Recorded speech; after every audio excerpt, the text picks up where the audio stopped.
Hey everybody, today I'm talking about The Queen's Architect, which is a 2 to 4 player board game that came out in 2015. This one is designed by Volker Schachtele, who I don't know anything about to be honest, and published by Queen Games. Now Queen Games are generally known for their games on the lighter end of the Euro spectrum, and this one very much falls into that category. So the game is going to play out on this board here, where you've got this bird's eye view of this, I suppose, this kingdom with this big castle in the centre and these different cities and villages dotted around the perimeter. Now the idea of the game, or the objective, is to be the first to reach a certain number of prestige to satisfy the Queen by climbing up this track here and then returning to the centre of the board with a number of different criteria fulfilled. So it's a race style game that takes probably around 60 minutes to play.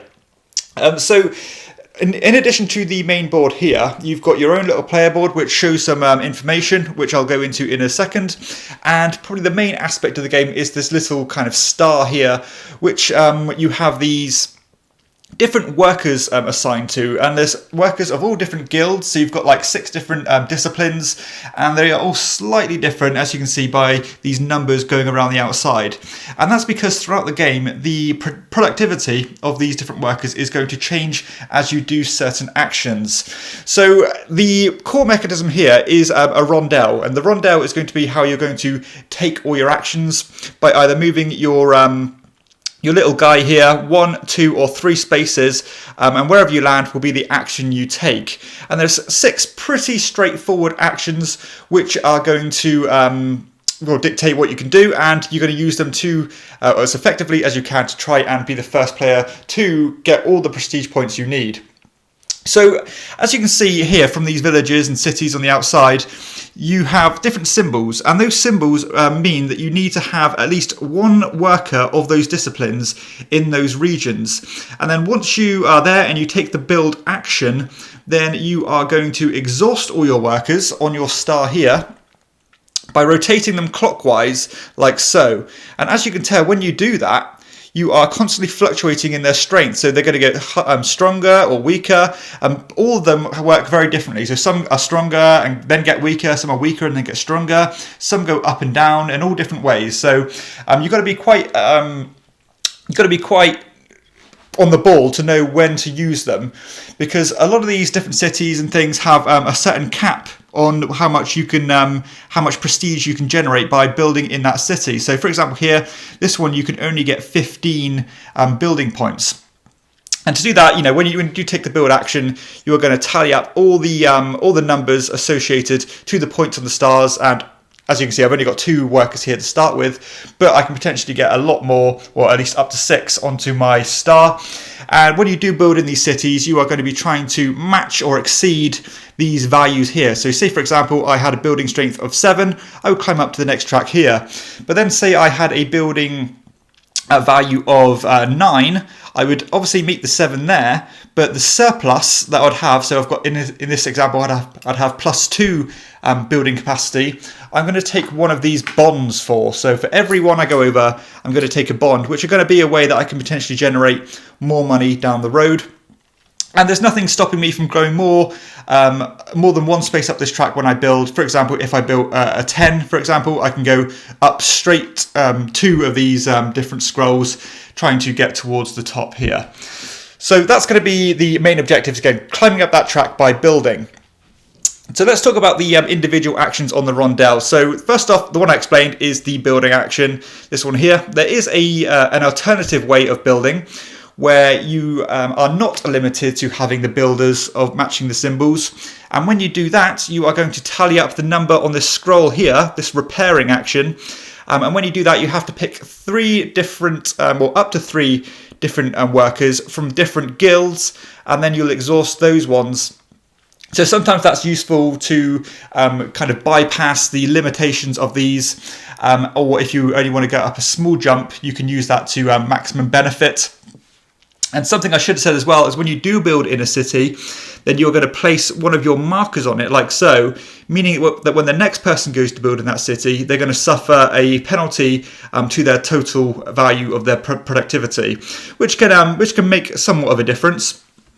The second action here is a way to generate money, where for every 2 tiles you have on your star, you're going to generate a coin. Additionally, some of these tiles have this little bag of money symbol here, where you can exhaust them a further spot, and if you do that, you're going to generate a further 2 coins for doing so.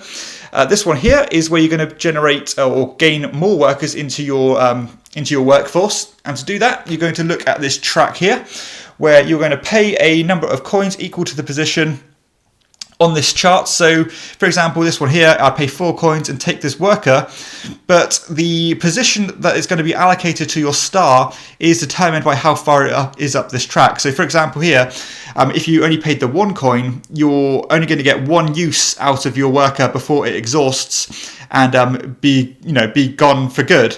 Whereas the further you get up, they're going to be more charged, as you can see, determined by this sign here, to add onto your workforce to get a lot more mileage out of them. Additionally, every time that a worker isn't bought from the top here, it's going to get cheaper and cheaper, like so, before vanishing. And naturally, it's going to get replaced by new ones all the time. Next up, the next action is the ability to sell bonds or to increase your kind of negotiation capacity. And that's pretty simple, where you are either going to sell one of these bonds for 2 coins each. But as you can see from your other player board here, you've got this little chart.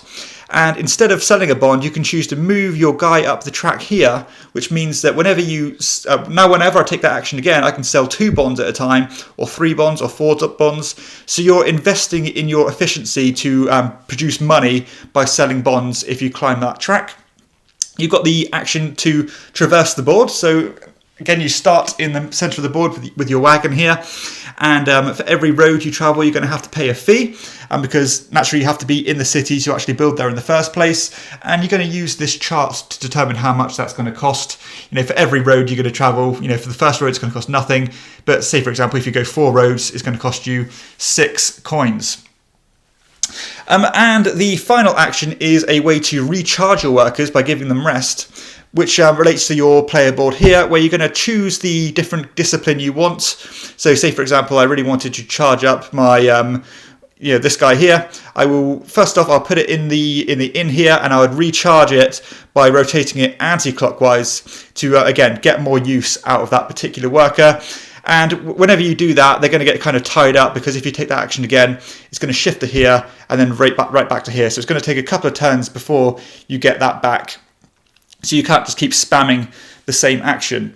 And that's basically going to be how the game's going to play out until the first person reaches the top of the track. They get back to the center. They have a workforce of at least 15 strength, and they have their little worker here straight back to the build action. And again, the first person to do that is going to be the winner. So let's talk about some of the key mechanisms in the game. So of course you've got your rondelle here, and this is a particularly simple example of a rondelle. However, it's pretty simple to digest and easy to get your head around, but the actions are very independent, and sometimes you will have to skip over the ones in order to get the ones you really want. Because of that race aspect shining through, you're going to have to weigh up which decisions you're going to use.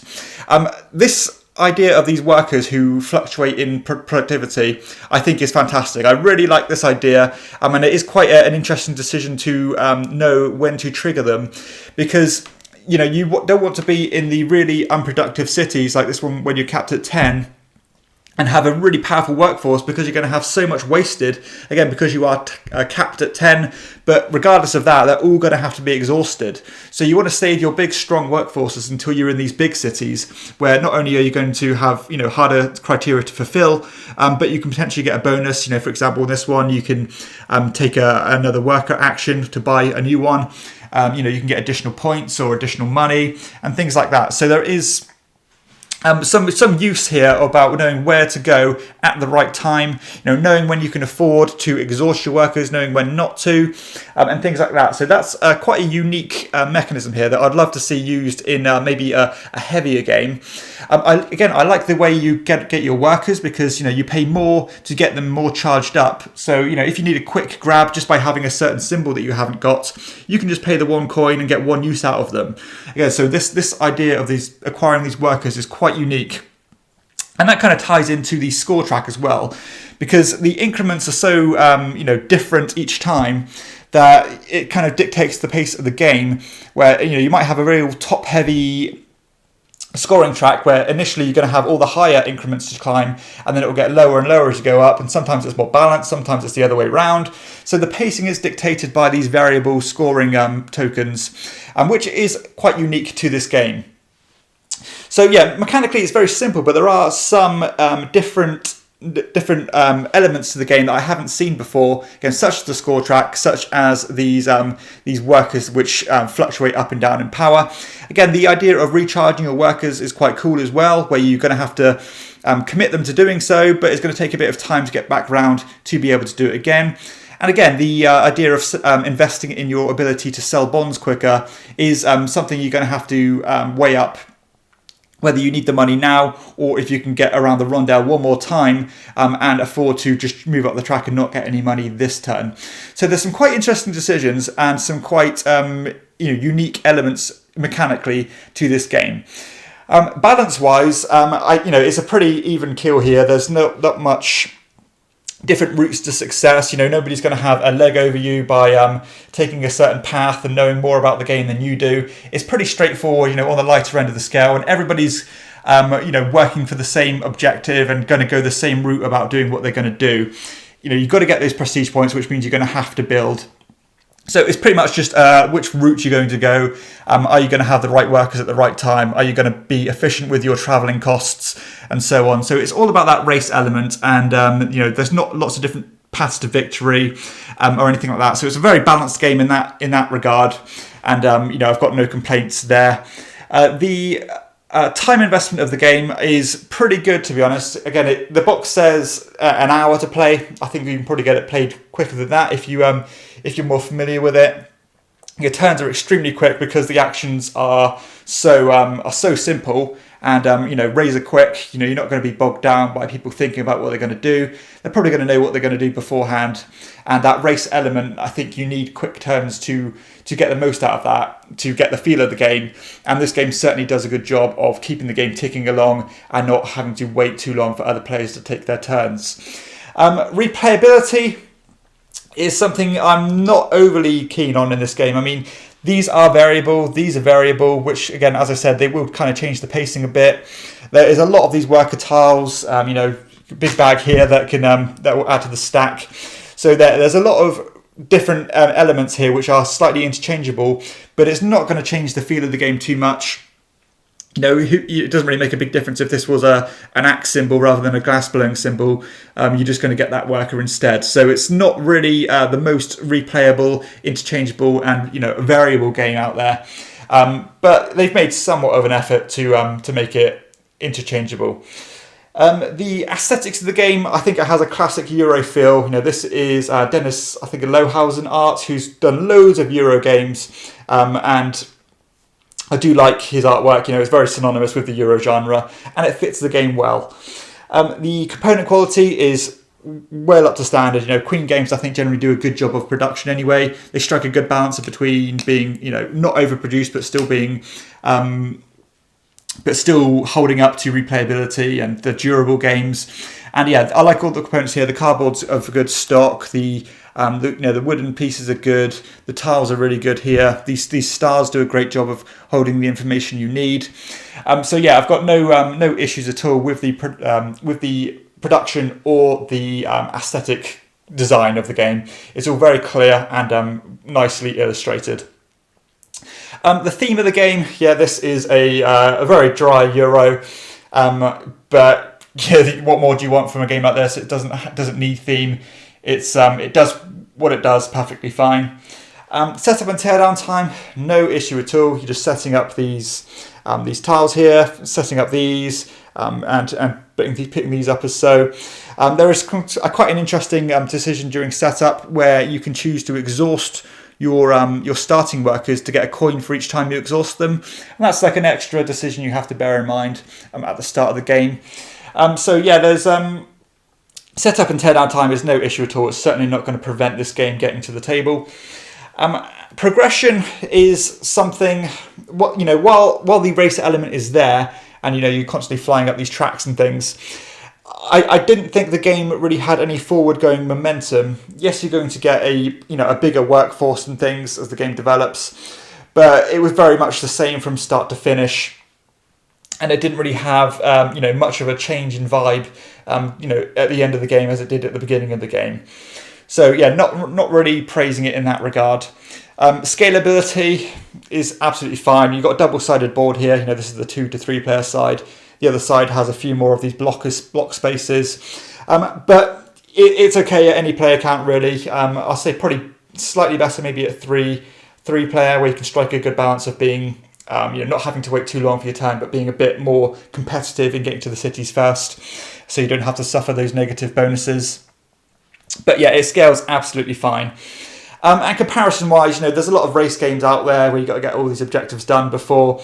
However, I do like the way that this game has differentiated itself by using these cogs. Again, I can't think of any other game that uses that mechanism, so that's certainly not to be undermined really. So yeah, overall, this game it's fine. I didn't dislike my play of it. However, I must admit it didn't blow me away either. Over the years, although this isn't a game that's been talked tremendously about, I've heard people say generally good things about it because it doesn't get a lot of praise, and they say it's a bit of an underrated gem.